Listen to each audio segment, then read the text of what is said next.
بسم اللہ الرحمن الرحیم عن ابن مسعود قال قال رسول اللہ صلی اللہ علیہ وسلم لیس المؤمن بطعان ولا لعان ولا فاحش ولا بذی رواہ الترمذی۔ حضرت عبداللہ بن مسعود رضی اللہ عنہ سے روایت ہے اور فرماتے ہیں کہ رسول اللہ صلی اللہ علیہ وسلم نے ارشاد فرمایا، لیس المؤمن، مومن نہیں ہوتا، بطعان، طعنہ دینے والا، ولا لعان، اور نہ ہی لعنت کرنے والا، ولا فاحشن، نہ فحش باتیں کرنے والا، ولا بذیین، نہ گالی دینے والا۔ تو حضور یہ فرما رہے ہیں جو سچا مومن ہوتا ہے نہ کسی کو طعنہ دیتا ہے۔ طعنے کا مطلب یہ ہے کہ اسے کوئی کمزوری یاد دلا کے شرمندہ کرنا، کوئی عیب، کوئی گناہ، مومن یہ کام نہیں کرتا۔ نمبر 2، مومن لعنت نہیں بھیجتا کہ وہ کہے فلاں پہ لعنت، فلاں پہ لعنت، مومن کا یہ کام نہیں ہے۔ نمبر 3، مومن فحش باتیں نہیں کرتا، سے بعض نوجوان کرتے ہیں گندے مذاق، گندی باتیں، پھر کہتے ہیں میں تو مذاق کر رہا تھا۔ تو فحش باتیں، فحش کام مومن نہیں کرتا۔ اور نمبر 4، مومن گالی نہیں دیتا۔ تو ہمیں ان چاروں کاموں سے پرہیز کرنا چاہیے۔ اگلی حدیث، بلکہ ایک اور حدیث میں آپ نے لڑائی کے وقت گالی دینے والے کو ایک طرح کا منافق قرار دیا ہے کہ یہ منافق کی نشانی ہے، اذا خاصم فجر، جب اس کی کس سے لڑائی ہوتی ہے، اختلاف ہوتا ہے تو وہ گالیاں دیتا ہے۔ عن عائشہ قالت استأذن رجل علی النبی صلی اللہ علیہ وسلم، حضرت عائشہ سے روایت ہے کہ ایک شخص نے نبی کریم صلی اللہ علیہ وسلم کے پاس آنے کی اجازت مانگی۔ فقال بئس ابن العشیرہ او بئس رجل العشیرہ، تو آپ نے فرمایا کہ یہ قبیلے کا برا بیٹا ہے، یا فرمایا کہ قبیلے کا برا آدمی ہے۔ ثم قال اذنوا لہ، پھر آپ نے فرمایا اس کو اجازت دو۔ فلما دخل، جب وہ داخل ہوا، الان لہ القول، آپ نے اس سے نرم بات کی۔ فقالت عائشہ، حضرت عائشہ نے عرض کی یا رسول اللہ، النت لہ القول، آپ نے اس سے نرم بات کی۔ وقد قلت لہ ما قلت، اور آپ نے اس کے بارے میں فرمایا تھا جو کچھ فرمایا تھا۔ قال، حضور نے فرمایا ان شر الناس منزلۃ عند اللہ یوم القیامہ، بے شک قیامت کے دن اللہ کے ہاں مرتبے کے لحاظ سے برا آدمی ہوگا، من ودعہ، جس کو لوگ چھوڑ دیں، او ترکہ الناس، یا فرمایا ترکہ، اس کا معنی ہے وہ یہ چھوڑنا جس کو لوگ چھوڑ دیں، لاتقاء فحشی، اس کی فحش باتوں سے بچنے کی وجہ سے۔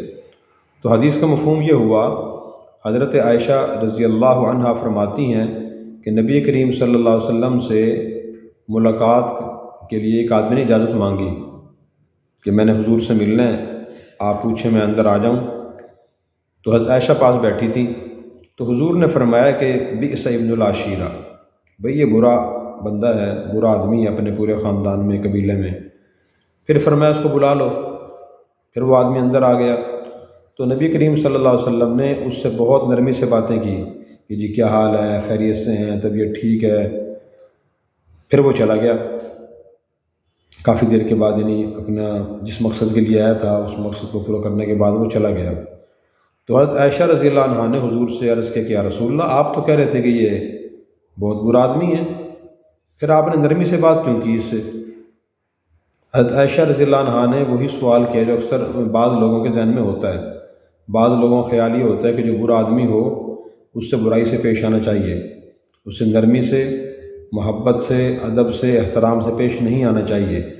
شاید حضرت عائشہ رضی اللہ عنہ کے ذہن میں یہی بات تھی، تو انہوں نے پوچھا کہ آپ نے فرمایا تھا کہ برا آدمی ہے، پھر آپ نے اس سے نرمی سے باتیں کیوں کی، اچھی طرح پیش کیوں آئے؟ تو آپ نے کیا فرمایا، ان شر الناس منزلۃ عند اللہ یوم القیامہ، کہ اللہ کے ہاں برا آدمی وہ ہوگا جس کو لوگ چھوڑ دیں اس کے برائی کی وجہ سے، اس کے فحش کاموں سے بچنے کی وجہ سے۔ یعنی آپ نے فرمایا کہ میں نے برے کے ساتھ برا رویہ اختیار نہیں کیا، اگر میں رویہ اختیار کروں گا لوگ مجھ سے ملنا چھوڑ دیں گے۔ تو اس حدیث میں ہمارے لیے کئی سبق ہیں۔ پہلا سبق تو یہ ہے کہ جو آدمی برا اور شریر ہو، جب اس سے بات چیت کی نوبت پیش آئے تو آدمی کو شریفانہ طریقے سے، اچھے طریقے سے بات کرنی چاہیے، اور اس سے سخت کلامی سے، بد زبانی سے پیش آنا یہ اچھی بات نہیں ہے، یہ نبی کریم صلی اللہ علیہ وسلم کی سنت نہیں ہے۔ ایک بات تو یہ سمجھ آئی۔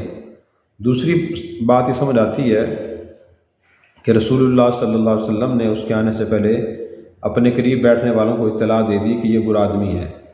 یہ اس لیے اطلاع دی تاکہ وہ اس کے سامنے محتاط ہو کر بات کریں، کوئی ایسی بات نہ کر بیٹھیں جس کی وجہ سے وہ اس کے کسی شر میں یا برائی میں مبتلا ہو جائیں۔ اور ایسی کسی مصلحت اگر کی وجہ سے آدمی کسی برے کی برائی بیان کر دے تو ممنوع غیبت میں داخل نہیں ہے، بلکہ یہ جائز ہے۔ چنانچہ کنز العمال کی حدیث ہے، اذکر الفاجر بما فیہ لکی یحجرہ الناس، فاجر اور بدکار آدمی میں جو برائی ہو اس کا لوگوں سے ذکر کر دو تاکہ اللہ کے بندے اس کے شر سے محفوظ رہ سکیں۔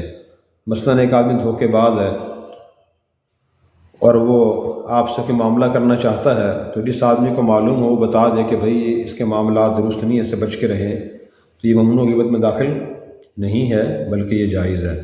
یا کوئی آدمی رشتہ کرنا چاہتا ہے کس سے اور آپ کو معلوم ہے کہ وہ رشتہ اچھا نہیں ہے، تو اسے بتا دینا کہ اس میں یہ بڑی خامی ہے، بڑی برائی ہے، یہ درست ہے، یہ گناہ نہیں ہے۔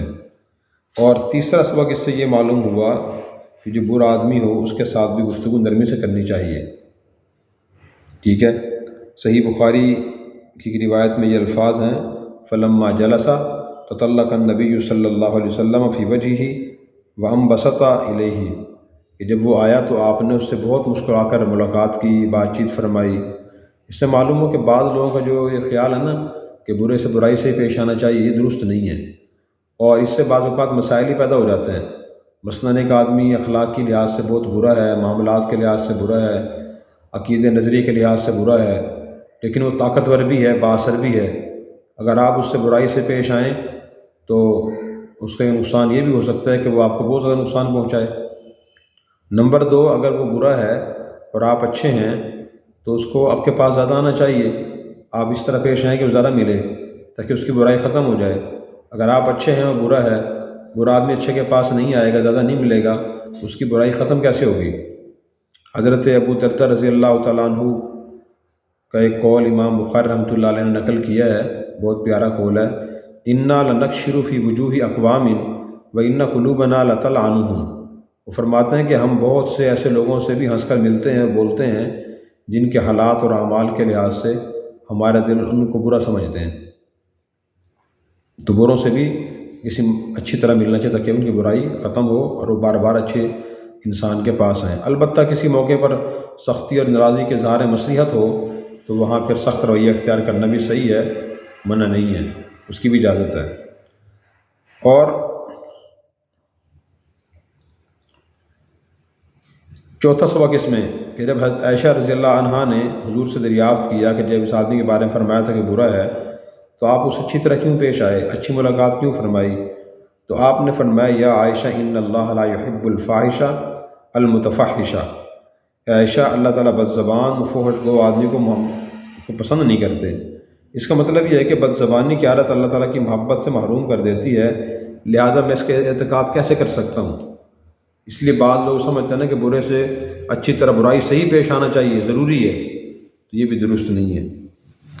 اگلی حدیث عن ابی ہریرہ عن النبی صلی اللہ علیہ وسلم الکلمۃ الطیبۃ صدقہ، حضور نے فرمایا کہ میٹھی بات اور اچھی بات بھی صدقہ ہے، یعنی کوئی آدمی کسی کو کوئی اور چیز نہیں دے سکتا، اسے اچھے اخلاق سے پیش آ جائے، اچھی باتیں کرے، نرم باتیں کرے تو صدقہ کرنے کا ثواب ملے گا۔ اس کی ہمیں کوشش کرنی چاہیے، خاص طور پہ جو لوگ مالی لحاظ سے غریب ہیں، کسی کو کچھ نہیں دے سکتے، وہ کم از کم لوگوں سے اچھے اخلاق سے ہی پیش آ جائیں، نرمی سے ہی بات کر لیں، مسکرا کے بات کریں، نرم الفاظ استعمال کریں تو ان کو صدقہ کرنے کا ثواب ملے گا۔ اللہ والوں نے فرمایا دل بدست آور کے حج اکبر است، کسی کا دل خوش کرنے سے حج کا ثواب ملتا ہے۔ ہمارے ہاں ایک بڑی کمی یہ بھی ہے کہ لوگ اچھے اخلاق سے پیش نہیں آتے۔ غریبوں کو خاص طور پہ اچھے اخلاق سے پیش آنا چاہیے، اگر وہ اپنے سے بڑوں سے اچھے اخلاق سے پیش آئیں تو ان کی بہت سی مشکلات آسان ہو سکتی ہیں۔ آج معاشرے میں بد اخلاقی اور اچھے اخلاق سے پیش نہ آنے کی بیماری بہت عام ہے اور اس کی وجہ سے مسائل پیدا ہو رہے ہیں۔ ایک آدمی کسی کے پاس اپنا مسئلہ لے کے جاتا ہے، اپنی مشکل لے کے جاتا ہے، لیکن وہ بد اخلاقی سے پیش آتا ہے، سخت باتیں کرتا ہے، غیر مہذب گفتگو کرتا ہے، جس کی وجہ سے اس کا مسئلہ حل ہونے کے بجائے مزید خراب ہو جاتا ہے۔ اس لیے اس کی بھی ہمیں مشق کرنی چاہیے اور ذہن نشین کرنا چاہیے کہ اچھے اخلاق سے پیش آنا یہ بھی نیکی ہے، نرم بات کرنا نیکی ہے، صدقہ کرنے کا ثواب ملتا ہے اس سے، اور اس سے گفتگو کا اچھا اثر ہی پڑتا ہے۔ اللہ تعالی ہمیں عمل کرنے کی توفیق عطا فرمائے۔